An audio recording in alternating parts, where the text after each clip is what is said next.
뉴스 시작합니다. 저는 동정민입니다. 검찰이 김건희 여사의 명품백 수수 의혹 최종 결론을 냈습니다. 모든 혐의는 무혐의, 불기소 종결했습니다.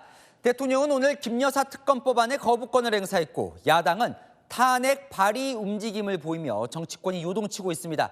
먼저 오늘 검찰의 최종 수사 결론부터 전해드릴 텐데요. 김 여사가 받은 명품백은 청탁이나 대통령 직무와는 무관한 우호적인 관계 유지 차원의 선물이었다. 처음으로 검찰 수사심의위 기소 권고를 뒤집고 명품백을 준 최재형 목사도 무혐의 처리했습니다. 이사야 기자입니다. 검찰이 오늘 김건희 여사를 최종 무혐의 처분했습니다. 청탁금지법 위반과 알선수재, 변호사법 위반 등 모두 6개 혐의에 대해 검토한 결과 무혐의로 결론 내렸습니다. 청탁금지법은 명품백에 대통령 직무 관련성이 없고 공직자 배우자의 처벌 규정이 없어 기소가 어렵다고 봤습니다. 통일TV 재송출 등 최재형 목사의 요청이 모호하고 선물을 건넨 시기와 1년가량 차이가 난다는 점도 고려했습니다. 검찰은 일체의 다른 고려 없이 증거와 법리로 면밀히 검토했고 수사팀 전원이 같은 결론을 내렸다고 밝혔습니다. 어떠한 사건이든 동일한 기준과 잣대를 가지고 규정에 따라서 법과 원칙에 따라서 하겠다고 말씀드립니다. 알선수재와 변호사법 위반 혐의도 두 사람 간의 구체적 현안이 오가지 않아 대가성이 없다고 봤습니다. 뇌물수수나 직권남용은 김 여사가 공직자가 아니라는 점, 증거인멸 혐의는 보관 중인 가방을 제출한 점 등에서 처벌이 어렵다는 게 결론입니다. 수사팀은 국민 법관정에 맞지 않다는 의견이 있을 수 있다면서도 직업적 양심에 따라 내린 결론이라고 밝혔습니다. 채널A 뉴스 이세아입니다. 오늘 검찰은 윤석열 대통령도 무혐의 처리했습니다. 배우자는 처벌 규정이 없더라도 공직자, 그러니까 대통령은 김 여사가 명품백을 받은 걸 신고하지 않았으니 청탁금지법 위반 아니냐 의혹이 있어 왔지요. 무혐의 이유를 남영주 기자가 이어갑니다. 최재형 목사 측은 검찰 수사심의위가 자신에 대해 기소를 권고하자 검찰을 향해 윤석열 대통령을 수사하라고 요구해왔습니다. 수사심의위가 명품백의 대통령 직무 관련성을 인정한 거라며 윤 대통령이 직무와 관련된 금품 수수 사실을 신고할 의무를 어겼다고 주장한 겁니다. 하지만 오늘 검찰의 판단은 달랐습니다. 김 여사가 받은 명품백이 대통령 직무와 연관짓기 어렵다며 윤 대통령의 신고 의무도 없다고 봤습니다. 최 목사가 검찰 조사 때 명품백은 김건희 여사와의 접견을 이끌어내는 수단이었다고 진술했고 당시 상황을 적은 메모에도 개인적 관계에서 준 선물이지 뇌물이나 청탁 용도가 아니라고 한 점이 이 같은 판단의 근거였습니다. 제 아내의 현명하지 못한 처신으로 국민들께 걱정 끼쳐드린 부분에 대해서 사과를 드리고 있습니다. 구체적 현안 없이 막연한 이익을 얻으려는 선물은 직무 관련성이 없어 신고 의무 대상이 아니라고 결론 내렸습니다. 검찰은 최 목사의 청탁금지법 위반과 주거침입, 공무집행 방해 혐의도 모두 무혐의로 처분했습니다. 최 목사의 경우 수사심의위가 기소를 권고했는데 검찰이 불기소한 첫 사례로 남게 됐습니다. 채널A 뉴스 남영주입니다. 오늘 검찰은 수사를 마무리했지만 여당에서도 명품백을 받은 윤리적인 책임은 있다면서 김건희 여사의 사과가 필요하다는 목소리가 공개적으로 터져나왔습니다. 대통령실은 다양한 의견을 듣고 있다며 직접적인 답변을 오늘도 피했습니다. 손인혜 기자입니다. 검찰의 김건희 여사 무혐의 결정 날, 여당에서는 김 여사의 직접 사과가 필요하다는 주장이 나왔습니다. 다수 여당 의원들의 침묵을 김 여사에 대한 이해나 동조로 착각하지 말라는 겁니다. 법적으로 처벌할 수 없다 하더라도 윤리적인 책임이 사라지지 않기 때문에 여사가 아무런 반응을 하지 않는 것은 민주당의 무도한 특검에 힘을 실어주는 결과밖에 안 된다고 보기 때문에. 대통령실이 정말 중요한 것이 무언지 판단을 제대로 해야 한다는 주장까지 나왔습니다. 대통령실은 검찰의 무혐의 결정에 대해서는 별도의 입장이 없다는 뜻을 밝혔습니다. 김 여사의 직접 사과 여부에 대해서는 검토설조차 부인하며 말을 아꼈습니다. 김 여사 사과 관련해 검토 쪽으로 무게가 실리고 있다는 보도가 나오지만 현재 들을 수 있는 입장은 다양한 의견을 듣고 있다는 한 줄이라고 말했습니다. 민주당은 김 여사 문제는 이제 사과로 끝날 일이 아니라며 법의 심판대에 세워야 한다고 공세 수위를 높였습니다. 채널A 뉴스 손인혜입니다. 윤석열 대통령은 김건희 여사 특검법안에 대해 예상했던 대로 오늘 거부권을 행사했습니다. 두 번째죠. 그러면서 야당을 향해선 이재명 대표 방탄을 위해 거부권을 유도하고 있다며 맹공을 퍼부었습니다. 국회에서는 모레 김 여사 특검법 재의결이 진행됩니다. 안보겸 기자입니다. 윤석열 대통령이 김건희 여사 특검법에 대해 거부권을 행사하고 법안을 국회로 돌려보냈습니다. 함께 제가한 최상병 특검법, 25만 원 지원법을 포함해 취임 이후 24번째 거부권 행사입니다. 대통령실은 민주당이 고의로 거부권을 유도하고 있다고 맹공을 퍼부었습니다. 더불어민주당은 역사상 가장 많은 위법 소지가 많은 법안을 발의하는 더불어위원장으로 기록되는 것이 두렵지 않은지 묻고 싶습니다. 이재명 대표 방탄을 위해 탄핵, 특검, 청문회 분위기를 고조시키고 있다는 겁니다. 대통령실 관계자는 탄핵 준비의원 연대가 아닌 방탄준비의원 연대라며 야당이 탄핵 중독에 늪에서 빠져나와야 할 것이라고 말했습니다. 국회로 돌아간 법안은 모레 재의결 표결을 합니다. 여당은 재의결 반대를 당론으로 채택해 이탈표를 막을 방침입니다. 국민의힘 의원들은 하나로 뭉쳐 정쟁용 악법들을 반드시 저지해야 할 것입니다. 윤 대통령은 오늘 저녁 여당 원내지도부와 상임위원장을 용산 대통령실로 초청해 만찬을 함께합니다. 이탈표 단속에 나선 것이란 해석이 나옵니다. 채널A 뉴스 안보겸입니다.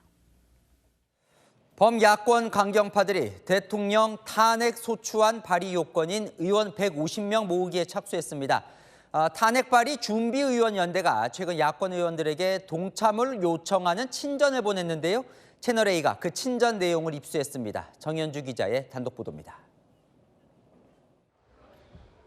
더불어민주당 등 야 4당 의원 모임인 윤석열 탄핵 발의 준비 의원연대 제안자 모임. 지난달 25일 민주당과 조국혁신당 등 야권 의원 전체에 친전을 보냈습니다. 더 이상 탄핵을 외치는 시민들의 목소리에만 의존할 수 없다며 정치적 절차를 진행해야 한다고 탄핵 동참을 호소했습니다.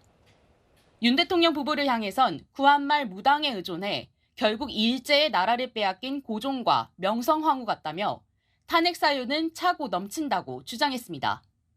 탄핵 발의 요건인 의원 150명을 확보해 다음 달 정식으로 탄핵 발의 의원연대를 출범하는 게 목표라고 밝혔습니다.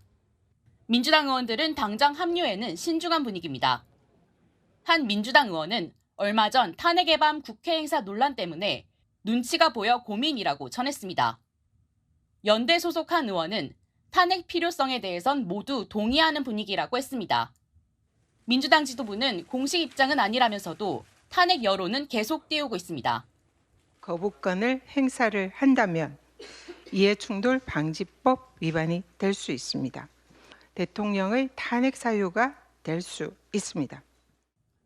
조국혁신당 대표는 탄핵과 아메리카노를 합친 탄핵 리카노로 탄핵 여론에 불을 붙였습니다. 채널A 뉴스 정현주입니다. 이른바 한동훈 공격 사주 의혹이 불거진 이 전직 대통령실 참모에 대해 한동훈 지도부가 칼을 빼들었습니다. 당 윤리위 감찰, 나아가 수사기관 고발까지 검토하고 있는데요. 당정 갈등의 새로운 뇌관으로 떠올랐다는 관측이 나옵니다. 백승현 기자입니다. 국민의힘이 대통령실 선임행정관이었던 김대남 씨에 대한 고발을 검토 중입니다. 당원 신분인 김 씨가 지난 7월 전당대회를 앞두고 서울의 소리 매체에 한동훈 당시 후보에 대한 공격을 사주한 정황이 드러났다는 겁니다. 당원이 당대표 후보가 될 수 있는 분에게 좌파 언론에 사죄를 해서 비판이나 공격을 한다는 것 자체는 사실은 해당 행위에 들어갈 수밖에 없다고 저희. 공개된 녹취록에 따르면 김 씨는 김건희 여사가 한동훈 후보 때문에 죽으려고 한다. 너희들이 잘 기획해서 치면 김 여사가 좋아할 것이라고 말했습니다. 여당의 진상조사 소식에 김 씨는 탈당 의사를 밝히며 대통령실과의 연관성은 부인했지만 국민의힘은 탈당 여부와 별개로 법적 조치를 검토하고 있습니다. 윤리위 차원에서 총선 백서 특위의 비공개 내용이 김 씨에게 전달된 경위와 배후까지 조사한다는 방침입니다. 김 씨가 유튜버에게 전한 한 대표의 비대위원장 시절 사용된 거액 여론조사 비용 의혹은 당시 총선 백서 TF 외에는 알지 못했다는 겁니다. 진영을 팔아먹은 이런 행위가 단독 범행이었는지, 단독 플레이였는지, 아니면 조직 플레이였는지 이게 굉장히 중요한 거 아닙니까? 신윤계에선 개인의 일탈일 뿐이라며 지도부가 오히려 이를 키운다는 목소리도 나옵니다. 나경원 의원은 결국 보도의 목적은 윤한 갈등 증폭이라며 야권의 탄핵 시나리오에 휘둘리지 말자고 쓰기도 했습니다. 대통령실 관계자도 일방적 주장일 뿐이라고 선을 그었습니다. 채널A 뉴스 백승현입니다. 아는 기자 정치부 홍지은 기자 나왔습니다. 요동을 칩니다. 일단 민주당 내에서 탄핵 발의 움직임이 뭔가 잡혀요? 네, 그렇습니다. 윤석열 대통령을 향한 탄핵 움직임 시작된 분위기입니다. 민주당이 추진하는 탄핵 준비 연대부터 보시면요. 현재 야권 의원 12명이 들어가 있죠. 다음 달까지 150명으로 늘리고 탄핵 발의연대를 정식 출범시킨다는 게 목표입니다. 이 150명 대통령 탄핵안 발의가 가능한 숫자거든요. 당장 다음 달인데 어때요? 채워질 수 있는 분위기입니까? 네, 취재를 해보니까요. 다들 관심은 있지만 눈치를 보고 있습니다. 당장 이번 달 국정감사가 있고 다음 달 이재명 민주당 대표 1심 선고가 예정됐죠. 아직은 섣불리 나설 수 없는 상황인 거죠. 어쨌든 탄핵의 불씨를 계속 살려가는 건데 김건희 여사를 노리는 것 같습니다. 네, 맞습니다. 야권 공세의 핵심 김건희 여사입니다. 오늘 검찰이 명품 가방 수수 사건을 무혐의 처리했고 대통령은 김건희 여사 특검법에 대해 거부권을 행사했죠. 야당은 이 두 가지가 모두 탄핵 사유라는 겁니다. 국익을 해치는 불공정 행위라는 거죠. 대통령실은 이재명 대표 방탄을 위한 것으로도 보고 있습니다. 당장 모레 오늘 이제 거부권 행사한 김 여사 특검법안에 대해서 국회가 재의결을 합니다. 어때요? 지금 국회 분위기는? 네, 일단 이탈표가 쏟아질 분위기는 아닙니다. 하지만 지난해 말 김 여사 특검법 첫 재표결 때와는 분명히 분위기가 다릅니다. 취재하면서 알게 된 건데 최근 한 친윤 의원이 의원 단체 대화방에 재표결될 특검법의 부당성을 설명했다고 하는데요. 예전 같았으면 동의하는 답변이 나왔을 텐데 이번에는 읽고 답은 없었다고 합니다. 그만큼 여권 내부에서도 술렁이는 것도 맞거든요.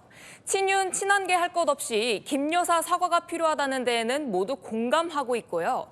8표가 이탈되거나 12명이 안 와도 가결 가능성이 있는데 정치는 결국 여론이고 여사가 뭔가는 액션을 취해줘야 하는 거 아니냐 이런 거죠. 하지만 대통령실은 다양한 의견을 듣고 있다 이렇게만 말할 뿐 김 여사 사과에는 부정적인 상황입니다. 결국 이탈표를 여당에서 막으려면 한동훈 대표가 움직여야겠죠? 네, 바로 키는 이렇게 한동훈 대표에 있습니다. 당대표가 적극 나서서 원내, 원외할 것 없이 똘똘 뭉쳐야 할 필요가 있다는 거죠. 일단은 한 대표, 김 여사 이슈에 있어서는 상당히 로우키입니다. 앞장서 김 여사를 보호하기에는 여론이 부담인 건데요. 게다가 최근 한동훈 공격 사주 의혹, 김대남 전 대통령실 선임행정관 녹취록이 터져나온 것도 뇌관으로 떠오른 상태입니다. 자칫 대통령실의 전대 개입 의혹으로 비화될 수 있는 건인데 한 대표 오늘 고발 카드까지 꺼내들면서 사주한 배우가 누구인지 밝히겠다고 벼르고 있거든요. 물러설 분위기 아닙니다. 자, 이 야당은 지금 탄핵에 시동을 걸고 있는데 여당도 지금 일촉즉발의 상황이네요. 네, 그래서 중진 의원들 사이에서는 우려가 나오기 시작했습니다. 나경원 의원은 탄핵 시나리오에 흔들리지 말자며 당내 단합을 요청했고요. 김 여사 도이치모터스 주가 조작 사건 사법 리스크는 현존하고 있고 야당은 탄핵 정국 만들기에 나섰는데 내부에서는 흔들려서는 안 된다는 거죠. 게다가 이 대표 1심 판결로 사법 리스크를 부각해야 할 때인데 보수 진영 분열로 역으로 당하게 생겼으니 답답함도 감지됩니다. 네, 잘 들었습니다. 아는 기자 홍지은 기자였습니다. 오늘 이화영 전 경기부지사가 국회 법사위에 출석했습니다. 대북 송금 의혹 관련해서 1심 유죄 판결을 받고 구치소에 있지요. 자, 여당은 이 전 부지사를 향해 이재명 대표에게 대북 송금을 보고했다고 자백하지 않았더냐라고 몰아세웠고 이 전 부지사는 부인했습니다. 조민기 기자입니다. 쌍방울 대북 송금 사건 수사검사인 박상용 검사에 대한 탄핵 청문회. 박 검사는 불출석한 가운데 구치소에 있는 이화영 전 부지사가 출석했습니다. 국민의힘은 이재명 당시 경기지사에 대북 송금을 보고했다고 했던 지난해 검찰 진술을 파고들었습니다. 쌍방울이 대북 송금을 대납했고 이재명 전 지사에게도 보고했다라고 한 적 있어요? 그러니까 그거는 이제 검찰 아니요, 예스노만 하세요. 그런 적 진술한 적 있죠? 법정에서 그런 적 없습니다.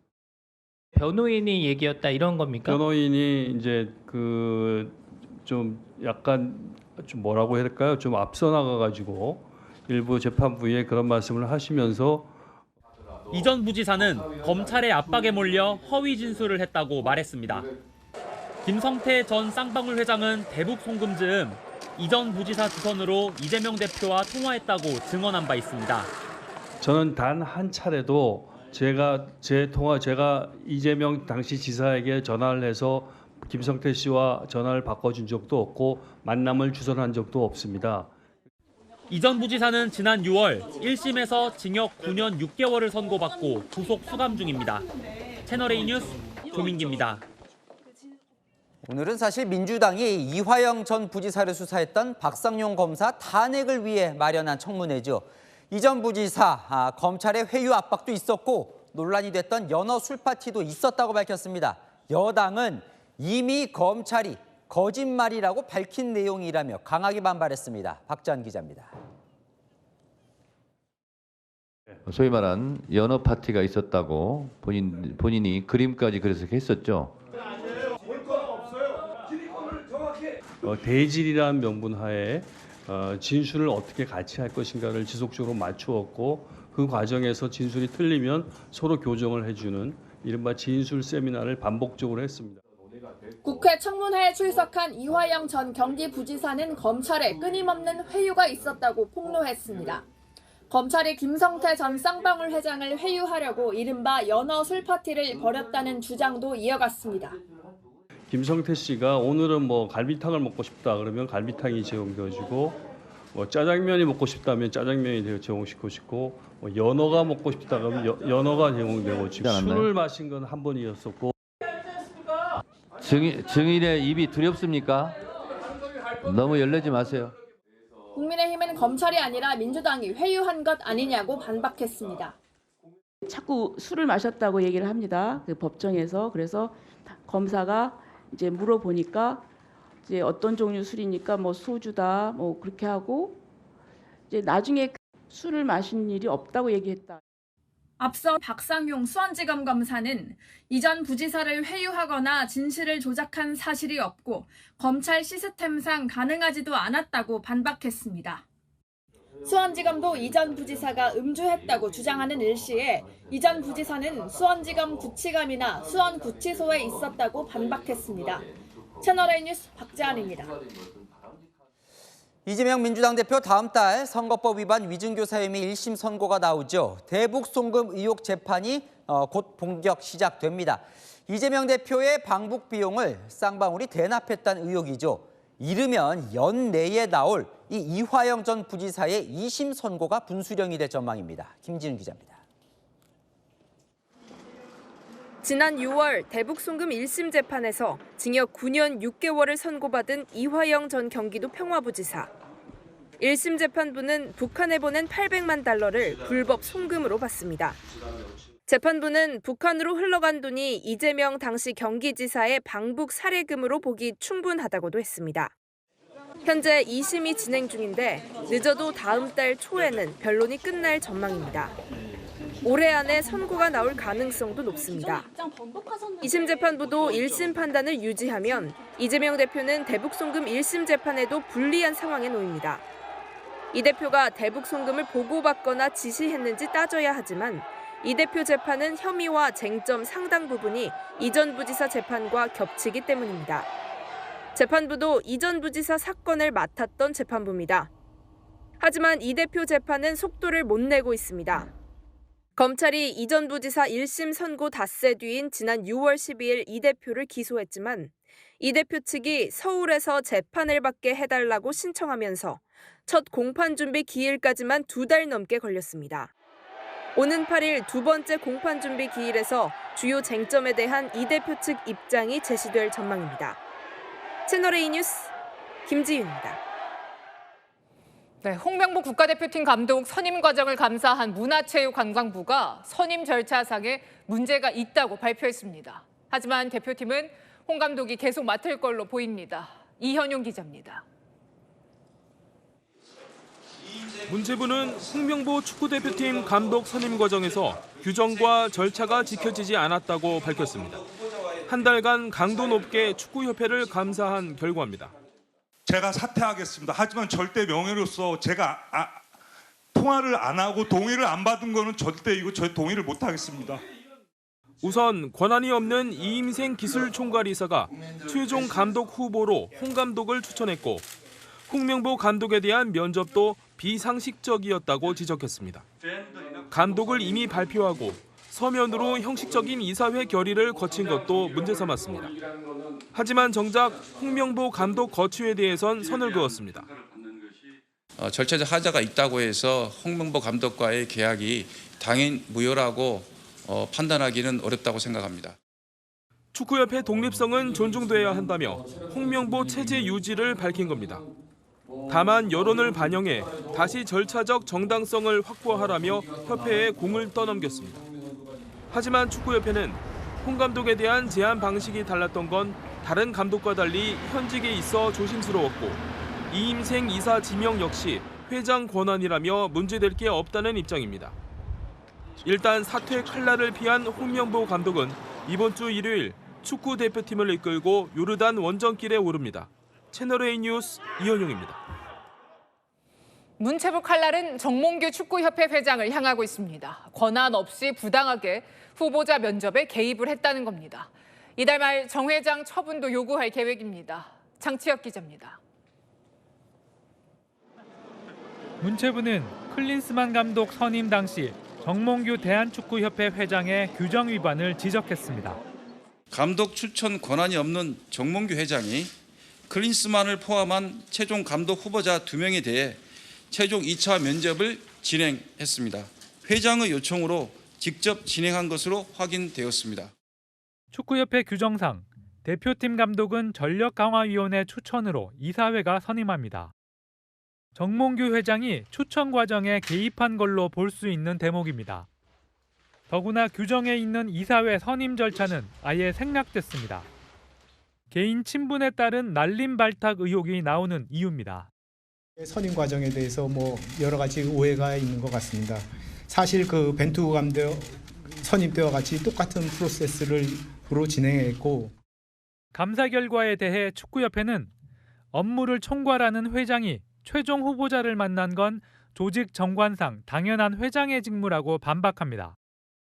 하지만 문체부는 이달 말 정몽규 회장에 대한 처분을 요구할 계획입니다. 감독 선임 규정 위반뿐 아니라 각종 협회 행정에도 문제가 있다고 보고 있는 겁니다. 천안 축구종합센터 건설 과정에서 국고보조금 위법 집행 정황, 자격 없는 지도자 실태 등을 조사 중입니다.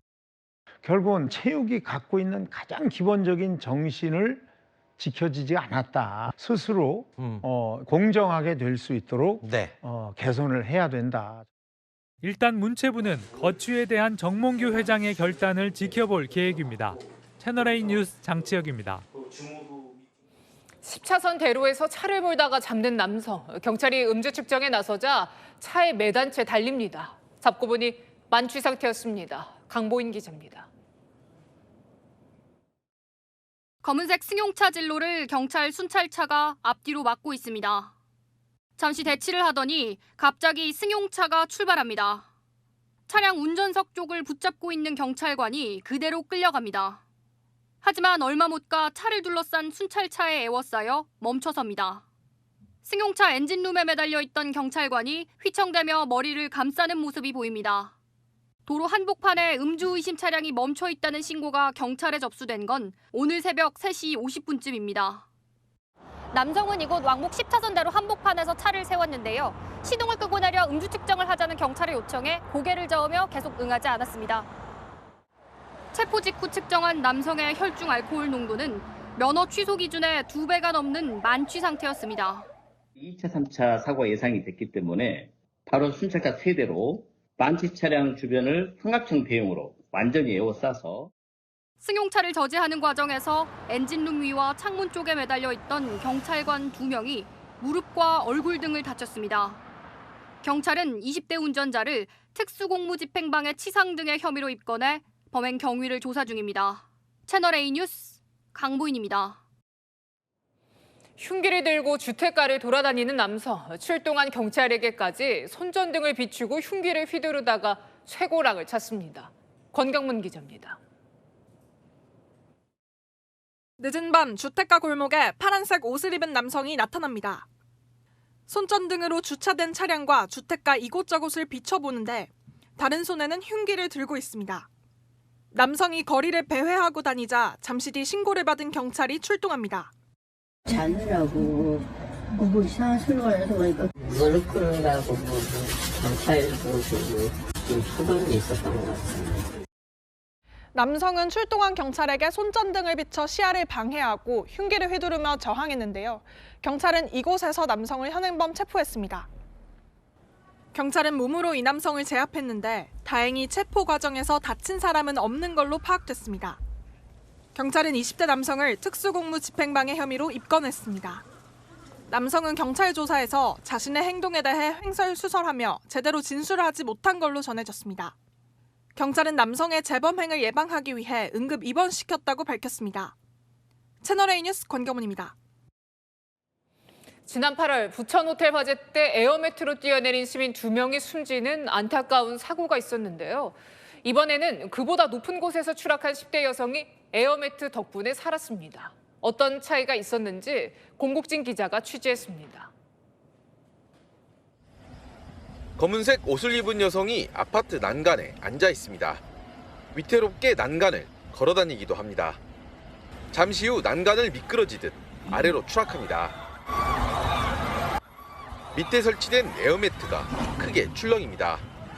여성은 이후 병원으로 이송됐습니다. 소리 소리는 진짜 크게 나와가지고 그래서 내가 애기 잠깐 놔두고 우리 나왔거든요. 훨씬 넘기는 것 같아요. 아파트 23층 옥상에서 추락한 10대 여성. 천만다행으로 다친 데 없이 무사했습니다. 무엇보다 에어매트의 역할이 컸습니다. 소방당국은 여성이 있는 위치를 파악한 뒤 에어매트 2개를 하단에 설치했습니다. 가로 4m, 세로 5m, 높이 2.5m로 5층 높이 건물용으로 쓰입니다. 2달 전 부천 호텔 화재 당시 설치된 에어매트보다 작습니다. 에어매트를 로프로 단단히 고정해 놓은 게 주요했습니다. 모서리 부분에 떨어져 뒤집혔던 부천대와는 달리 한가운데 떨어져 충격을 최소화했습니다. 에어매트 2개가 설치됐던 화단인데요. 매트를 제대로 설치하기 위해 나무를 모두 잘라놨습니다.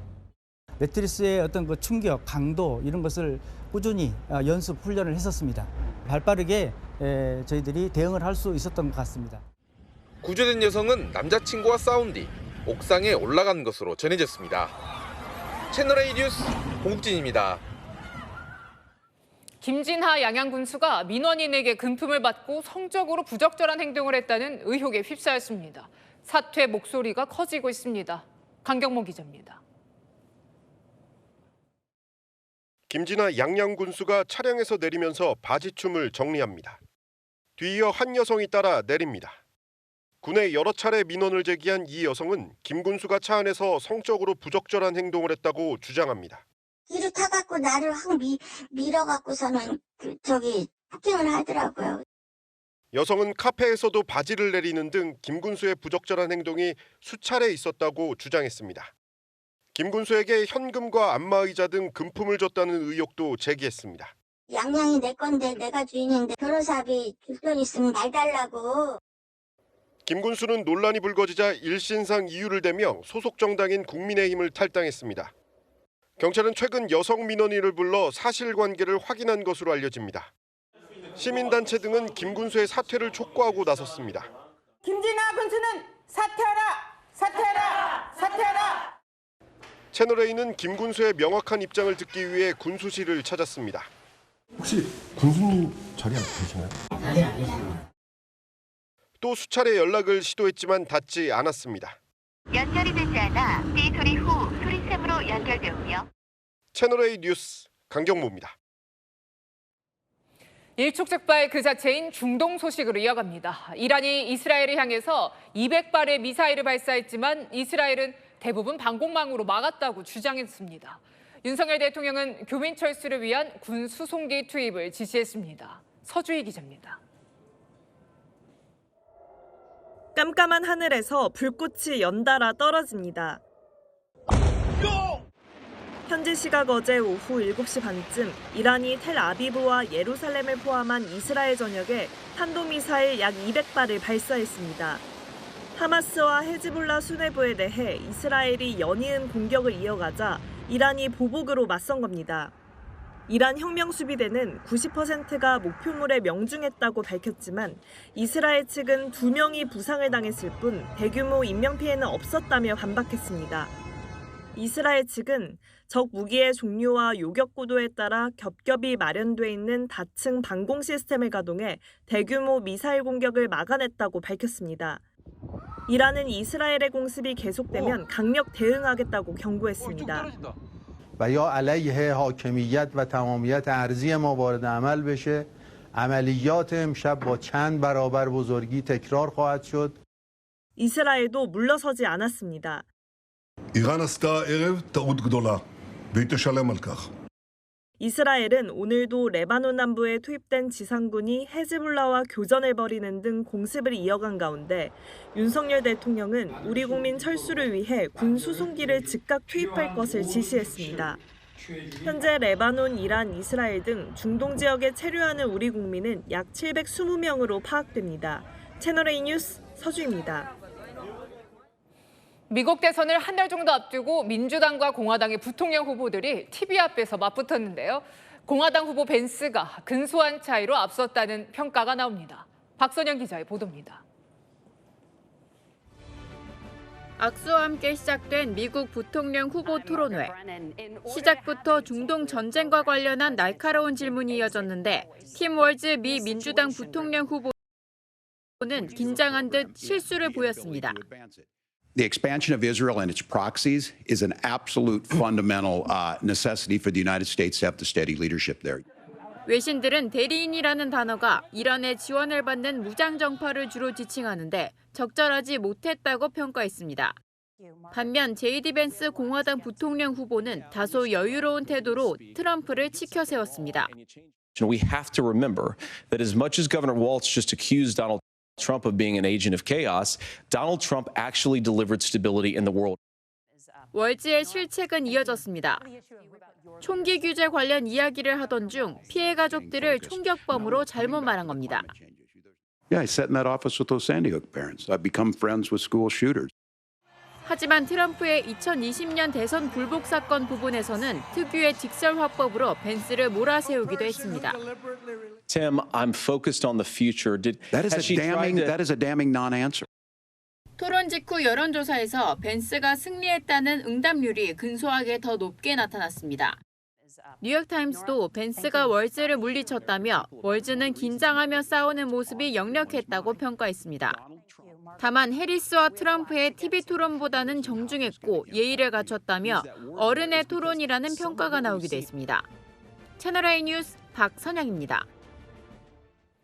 기온이 뚝 떨어지면서 올가을 들어서 가장 쌀쌀한 하루였습니다. 옷가게에는 두터운 옷을 찾는 손님들로 붐볐는데요. 내일은 더 깊은 가을을 재촉하는 비 소식이 있습니다. 최재원 기자입니다. 한낮이지만 한강공원을 찾은 시민들은 긴 소매 옷을 입었습니다. 부쩍 쌀쌀해진 날씨에 겉옷을 입고 나들이를 합니다. 날씨가 너무 뚝 떨어져가지고 다리도 차고 소름도 돋고 콧물도 나오고. 아침에 너무 추워서 긴팔 입고 나왔어요. 시민들로 붐비는 근처 지하상가. 옷가게에서 반소매 옷들이 사라진 자리엔 이렇게 두꺼운 자켓이나 외투가 자리를 잡았습니다. 손님들은 보온 기능이 있는 가디건 같은 겉옷을 찾습니다. 오늘같이 이렇게 갑자기 추워졌다든가 그러면은 긴팔이 많이 찾아요. 아무래도 이제 이렇게 좀 걸치는 거. 오늘 아침 최저 기온은 서울 11.6도, 대전 10.8도, 대구 14.3도, 춘천 7.5도, 광주 13.8도를 기록했습니다. 설악산은 0.2도까지 내려갔습니다. 비가 그치고 북서쪽에 찬 공기가 내려와 기온이 더 떨어진 겁니다. 개천절인 내일은 서울을 제외한 전국 곳곳에 비가 내리겠습니다. 경기 남부와 충청권은 5mm 내외, 광주 전남은 5에서 40mm, 경남권은 20에서 60mm 비가 내릴 전망입니다. 내일 밤 대부분 지역에서 비는 그치겠지만 전남과 경상권, 제주도는 모레 새벽까지 빗줄기가 이어질 예정입니다. 채널A 뉴스 최재현입니다. 중국은 순식간에 한겨울 날씨가 됐습니다. 눈이 내려서 빙판길 연쇄 추돌 사고가 나고 눈보라까지 몰아쳤습니다. 베이징에서 이윤상 특파원입니다. 어제 오전 중국 북부 네이멍구의 한 고속도로. 차량 여러 대가 줄지어 서 있는데 곳곳에서 붉은 화염과 검은 연기가 뿜어져 나옵니다. 사고 차량에 있던 사람들은 이불을 뒤집어 쓴 채 황급히 빠져나왔습니다. 갑작스런 사고에 망연자실한 모습을 숨기지 못합니다.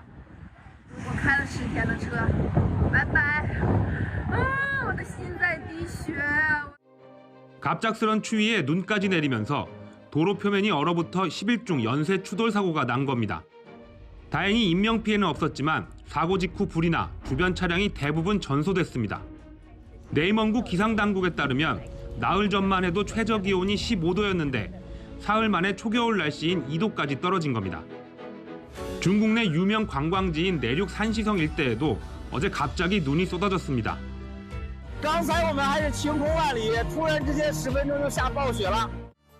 한여름 최고 기온이 40도를 웃돌아 중국의 가마솥으로 불리는 충칭시도 사흘 만에 기온이 36도에서 19도로 17도나 떨어졌습니다. 갑작스런 날씨 변화에 일부 충칭 시민들은 패딩 점퍼를 꺼내 입기도 했습니다.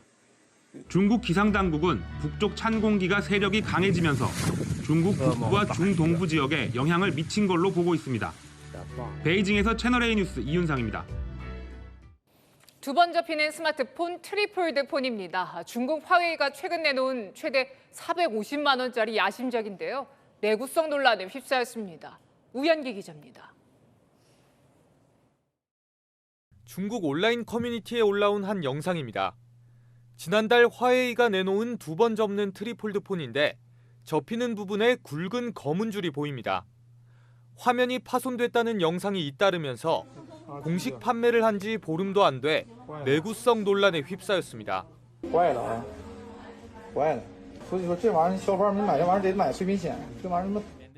출고가만 우리 돈으로 최대 450여만 원에 달하는 초고가 제품입니다. 삼성전자를 제치고 세계 최초로 선보이며 사전 판매에만 650만 명 이상이 몰릴 만큼 초기 반응은 뜨거웠습니다. 上市之后的那个取得的消费者的喜爱，其实对我们是最大的激励。其实大家可以看到我们的手机里面，我们也大量的都使用了国产的这个技术、芯片工艺。制裁以后，可能有些东西呢。 하지만 내구성 문제를 완벽히 해결하지 못한 채 출시를 서두른 것 아니냐는 지적이 나옵니다.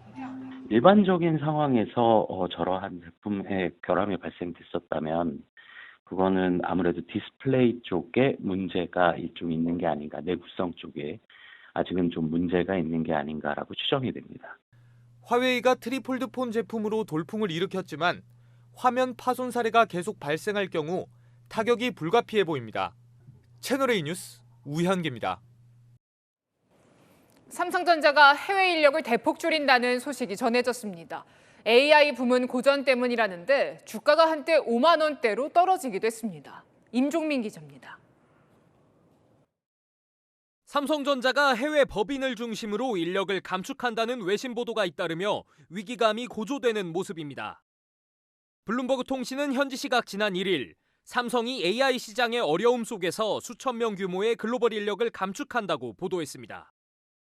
AI 반도체의 핵심 부품인 고대역 폭메모리 HBM에선 SK 하이닉스의 주도권을 뺏긴 상태입니다. 반도체 위탁 생산인 파운드리에선 대만 TSMC와의 격차가 좁혀지지 않고 있습니다. 경쟁에 밀린 삼성전자가 경영 효율화에 나섰다는 분석이 나옵니다.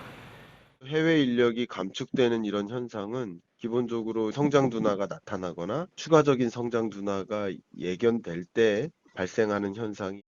이에 삼성전자는 운영 효율성을 위한 일부 해외 법인의 일상적인 인력 조정이라며 본사 차원에서 감원에 대한 구체적인 목표치를 설정하진 않았다고 설명했습니다.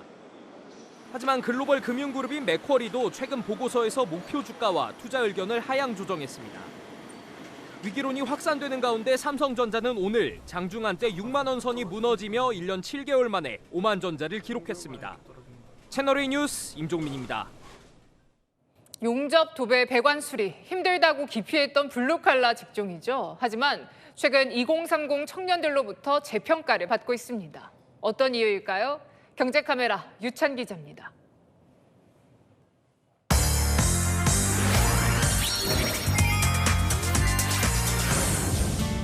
MZ세대인 25살 배지훈 씨. 20살부터 페인트 업계에 뛰어들어 이제는 어엿한 사장님이 됐습니다. 일반 회사원들의 월급보다는 뭐 그래도 일단 기본적으로는 한 2-3배 정도는 벌지 않을까. 일도 많고 그럴 때는 뭐 당연히 올 1,000만 원 이상도 벌 수가 있는 거고. 고소득의 워라밸을 누리고 직업적 안정성도 사무직보다 높다 보니 MZ세대들 사이에선 육체 노동자를 뜻하는 블루칼라 열풍이 불고 있습니다. 저랑 되게 적성이 잘 맞아서 그게 제일 큰 것 같아요. 그냥 철만 보고 하면 되니까 70까지는 이걸로 먹고 살 수 있을 것 같아요. 보수라는 부분에서 만족스러울 것 같아서 그게 가장 큰 동기부여가 되지 않았나 싶습니다. 땀 흘린 만큼 정직한 보상을 받는 육체 노동이 자아실현과 성취감을 중시하는 MZ세대 성향과 잘 맞는다는 해석도 나옵니다. 30대 젊은 목수들이 한창 목공 작업에 열중하고 있습니다. 서울대 타이틀을 포기하고 목수가 된 청년도 있는데요. 현장에서 자신만의 가치를 찾아가는 이들이 늘고 있습니다. 서울대 출신 1년차 목수 장윤혜 씨는 목공일이 노력하는 만큼 성장하는 재미가 있다고 당당히 말합니다. 저는 늘 하고 싶은 거 찾아서 잘 하면서 살아왔습니다. 매일마다 만족스럽게 작업하고 있어요. 틀이 짜는 작업을 가장 즐거워하는 편이에요. MZ세대가 원하는 것은 단순 노동직이 아닌 전문성이 바탕이 된 기술자입니다. 그러다 보니 전문 기술을 배우기 위해 누구보다 열심히 노력합니다. 옛날에는 한 젊은 사람들이 뭐 10%, 20% 그 정도 수준이었거든요. 근데 지금은 거의 50% 이상이 젊은 층에서 많이 오는 편이에요. 인공지능 시대가 본격화되면서 청년층 사이에서 블루칼라의 인기는 더욱 높아질 전망입니다. 단순 사무직 중심의 화이트칼라 일자리는 AI가 빠르게 대체하겠지만 전문 기술을 바탕으로 한 블루칼라 일자리에 대한 수요가 오히려 늘어날 것이기 때문입니다. 로봇이나 AI로 대체될 수 없는 그런 일자리를 얘기를 하는 거죠. 수공업적인 기술을 갖는 아니면 도제 장애인이 갖고 있는 기술을 갖고 있는 이런 사람들이 오히려 더 많이 그 가치를 평가받고.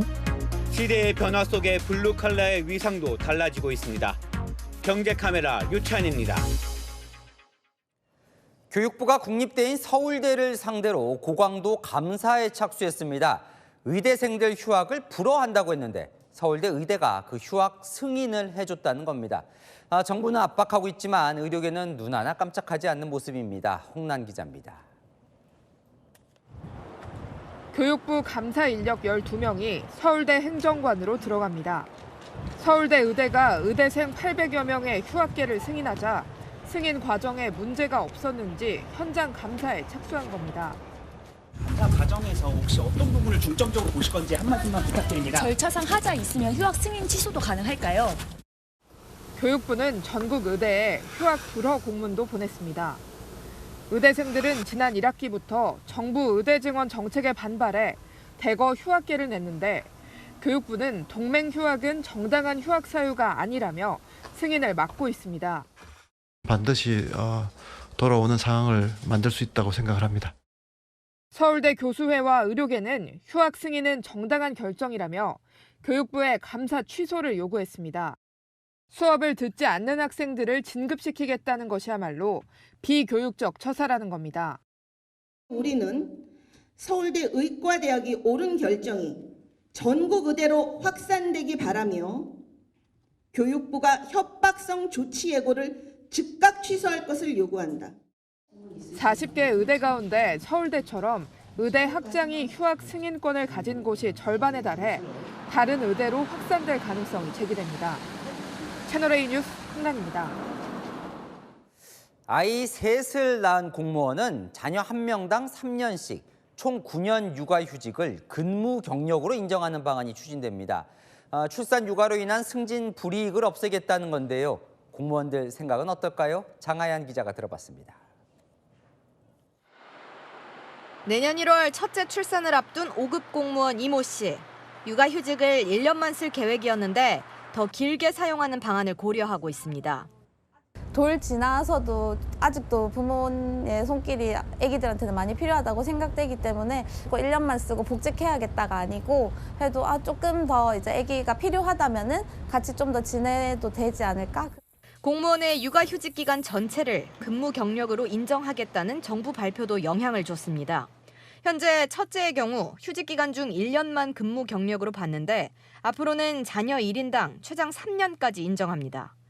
둘째까지나 6년을 휴직하면 6년을, 셋째까지나 최대 9년까지 휴직해도 근무한 걸로 간주하는 겁니다. 육아휴직을 해도 승진에 불이익이 없도록 해 출산 기피를 막겠다는 취지입니다. 정부 관계자는 근무 연수만 인정해 주는 것일 뿐 고과나 시험은 별도여서 승진에 유리한 건 아니다라고 설명합니다. 하지만 우려의 목소리도 나옵니다. 열심히 일을 해서 연수를 채워가지고 승진을 하는 사람과 육아휴직 중에 공부를 해가지고 바로 시험 승진을 해버리면 똑같이 이런 걸로 처짓는 게.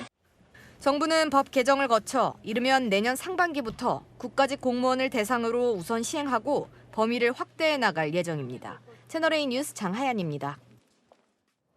상습 정체 구간이죠. 서울 강북과 강남을 잇는 이 동부 간선도로를 지하화하는 사업이 오늘 첫 삽을 떴습니다. 50분 걸리던 거리가 10분대로 줄어들 걸로 기대는 되는데 대신 통행 요금을 내야 합니다. 김민환 기자입니다. 지난 1991년 개통한 이후 하루 약 15만 대의 차량이 오가는 서울 동부간선도로입니다. 상습 정체 구간인데다 폭우와 폭설되는 교통통제도 빈번한 이곳이 지하도로로 변신합니다. 성북구 석관동부터 강남구 대치동까지 12.5km를 지하화하는 공사가 2029년 완공을 목표로 첫 삽을 떴습니다.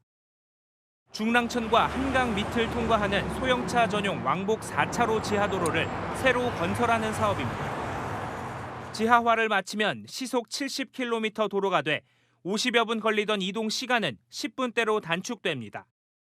눈이나 비 등 날씨 영향을 받지 않고 지하도로에서는 구부러진 길이 없어 주행 속도가 더 빨라질 것으로 보입니다. 편하겠죠. 아무래도 지하로 가면은 아무래도 침수가 좀 덜 되고 다니다 보면 아무래도 좀 소음도 덜 나기고. 진출입로를 새로 만들어야 하는 탓에 안전을 우려하는 목소리도 나옵니다. 그 밑에가 다 뻘입니다. 발파공법을 쓰게 되면은 저희는 이제 붕괴가 되거나 벽체가 금이 가고.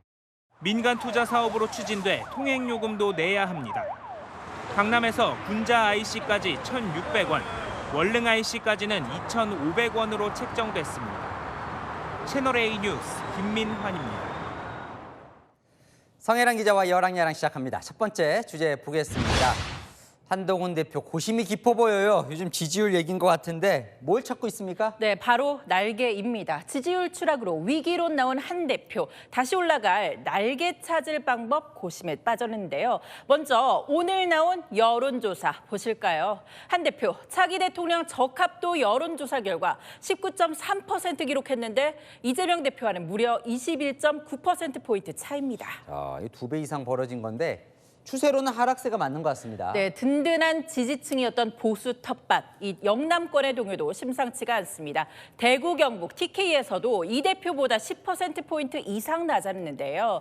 부산, 울산, 경남에선 20%포인트 가까이 격차 벌어졌습니다. 당내에서도 충격이란 반응이 나옵니다. 그런데 이 당과 정부가 사실 같이 추락하는 추세예요. 맞습니다. 이 당정 지지율이 총선 전에 올해 최고점 찍었다가요. 전당대회 때 주춤하더니 9월 들어 무너지기 시작했죠. 한 대표 지지율도 그와 마찬가지 모양의 곡선 그리더라고요. 세 그래프가 같은 곡선 그리는 트리플 커플링이라고 볼 수 있는 거죠. 자, 그럼 이게 이제 궁금한데 한 대표를 구할 그 날개는 뭡니까? 네, 친윤계와 친한계 이야기 모두 들어봤습니다. 일단 보수층 돌아선 이후 내부 균열에서 원인 찾는 건 같았습니다. 진영 내 싸움에 익숙지 않은 게 보수인데 한 대표와 대통령 간의 틈이 너무 벌어졌다는 거죠. 하지만 양쪽의 해법은 달랐습니다. 친윤계는 한 대표가 문제 터지면 공격적인 태도로 나와서 대통령실 입지 좁힌다고 지적했습니다. 물밑 대화를 시도해야 한다고요. 친한계는 이제 제발 소통 좀 하자고요. 대통령이 독대응해서 기탄 없이 대화해야 같이 올라갈 전략 모색하지 않겠냐는 겁니다. 내부 분열 바라는 건 상대 진영뿐이라고 한 목소리로 말했습니다. 네, 다음 주제 보겠습니다. 자, 오늘 법사위 청문회 이화영 전 부지사가 증인으로 나왔는데 처음 보는 청문회였어요? 네, 민주당 의원들 그동안 법사위 출석한 증인들 매섭게 몰아붙였죠. 그런데 오늘 돌아온 친명 이화영 전 부지사에겐 한없이 온화하더라고요. 새빨간 거짓말을 구속영장에 쓸 수 있는 그 감은 지금 국회의원들이 신문을 하는데 반항하는 겁니까? 정하는 겁니까? 이화영 증인 많이 힘드시죠? 힘내시기 바랍니다. 이화영 증인 들으면서 답답한 내용이 있지 않았어요? 본인이 해명하거나 답할 부분도 있을 것으로 보여요. 그 부분을 얘기해 주세요. 정말 익숙치 않은 장면인데 여당은 왜 그렇다고 보는 거예요? 네, 이 전 부지사가 쌍방울 대북 송금 의혹과 관련해서 검찰의 회유와 압박이 있었다고 주장했죠. 여당은 이 주장, 재판받게 될 이재명 대표에게 유리하니까 민주당이 발언 기회 더 주려 했다고 보고 있습니다. 사실 이화영 전 부지사가 1심에서 유죄 판결을 받았죠. 네, 1심 재판부가 9년 6개월의 중형 내렸죠. 하지만 이 피고인 신부인 이 전 부지사의 발언 가감없이 생중계됐습니다. 이재명 대표와 관련된 거의 모든 정황적인 자기 주장은 사실이 아닙니다. 유독 이화영 증인이 발언을 하려고 그러면 방해하고 있는데. 아니 유도위원장님께서 유도하시는 거 아니에요? 손을 찍으세요. 정당에서 뭐가 되십니까? 왜 이재명 대표 변호사나 해야 할 일을 국회에서 해야 합니까? 오늘 청문회 탄핵소추 대상자인 검사는 불출석했죠. 이런 가운데 자신은 죄가 없다는 이 전 부지사의 주장만 청문회 통해서 중계한 꼴이 됐습니다. 네, 지금까지 여랑야랑이었습니다. 네, 한국 골프의 전설 박세리가 한국 여성 최초로 벤플리트상을 받았습니다. 한미 관계 증진에 기여한 공로인데요. 김단비 기자입니다. 골프 전설 박세리 이사장이 상패를 들고 환하게 웃습니다. 옆에는 주한 미국 대사를 지낸 캐서린 스티븐스 코리아 소사이어티 이사장이 서 있습니다. 한국 여성으로는 최초로 벤 플리트상을 받은 겁니다. 6.25 전쟁 영웅 벤 플리트 장군 이름 따 만든 상으로 1992년부터 한미 관계 증진에 이바지한 인물에게 매년 수여하고 있습니다. 고 김대중 전 대통령, 반기문 전 유엔 사무총장, 고 이건희 삼성 회장을 비롯해 최근엔 BTS도 이 상을 받았습니다. 코리아 소사이어티는 박세리 이사장이 스포츠를 통해 한미 유대 관계를 강화하는 데 기여했다며 특히 외환 위기로 신음하던 국민에게 용기와 위로를 줬다며 수상 이유를 설명했습니다. 1998년 US 오픈에서 맨발 투혼 우승으로 큰 희망을 줬고 이후 세리키즈로 불리는 골퍼들이 미국 무대로 진출하는 계기가 됐습니다. 박세리는 과거보다 앞으로 제가 해야 할 일들이 많이 있기에 이 상을 주신 걸로 생각하겠다고 소감을 밝혔습니다. 박세리는 현재 박세리 희망재단을 통해 매년 미국과 한국에서 주니어 대회를 개최하며 후진 양성에 애쓰고 있습니다. 채널A 뉴스 김단비입니다. 부산국제영화제가 오늘 개막했습니다. 열흘간 이어질 아시아 최대 영화축제 개막식이 열리고 있는 현장 부산 해운대를 연결합니다. 김호영 기자, 올해 부산영화제에서 주목할 부분은 어떤 겁니까? 네, 아시아 최대 영화제 부산국제영화제 올해로 29회째를 맞았습니다. 올해도 대중성과 예술성을 갖춘 작품들 여럿 만나보실 수 있는데요. 제 뒤로 보이는 레드카펫에는 한국을 대표하는 배우들이 모여 축제의 시작을 알렸습니다. 개막식 사회를 맡은 배우 안재홍과 박보영을 시작으로 배우들이 차례로 모습을 드러냈는데요. 익숙한 스타 배우들이 레드카펫을 밟습니다. 개막작은 임진왜란을 배경으로 한 사극영화 전란입니다. 대중성을 인정받아 OTT 영화 중엔 처음으로 개막작에 선정됐습니다. K-팝 아이돌도 대거 활약합니다. 방탄소년단 멤버 RM의 다큐멘터리가 야외 상영되는데요. 솔로 앨범 제작 과정과 입대를 앞둔 8개월의 개인적 기록을 담아 많은 팬의 관심을 받고 있습니다. 트와이스 다현은 대만 영화 그 시절 우리가 좋아했던 소녀의 리메이크작에서 첫사랑 소녀 역을 맡아 관객을 만납니다. 올해 부산영화제에선 63개국 278편이 상영됩니다. 폐막작은 작가주의 색채가 짙은 싱가포르 출신 에리쿠 감독의 영혼의 여행입니다. 지금까지 부산 해운대 영화의 전당에서 전해드렸습니다. 개천절인 내일 아침도 공기가 차갑습니다. 올가을 중 가장 추웠던 오늘만큼 쌀쌀한 겁니다. 태풍 크라토는 우리나라에 직접 영향을 주지 않지만 더운 수증기를 끌고 오기 때문에 비구름이 만들어집니다. 서울을 제외한 전국에 비가 내리겠습니다. 아침에 남해안을 시작으로 점심쯤 강원 남부까지 확대돼 저녁부터 차츰 그치겠습니다.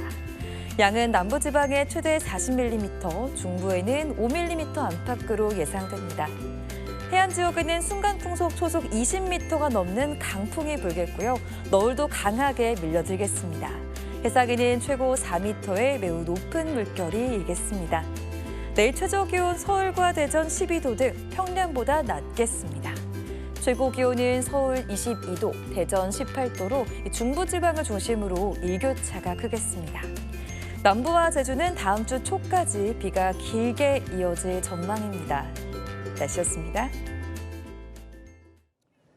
대통령실은 김건희 여사 의혹에 대해 어떻게 할 거냐 질문 받을 때마다 다양한 의견을 듣고 있다고만 합니다.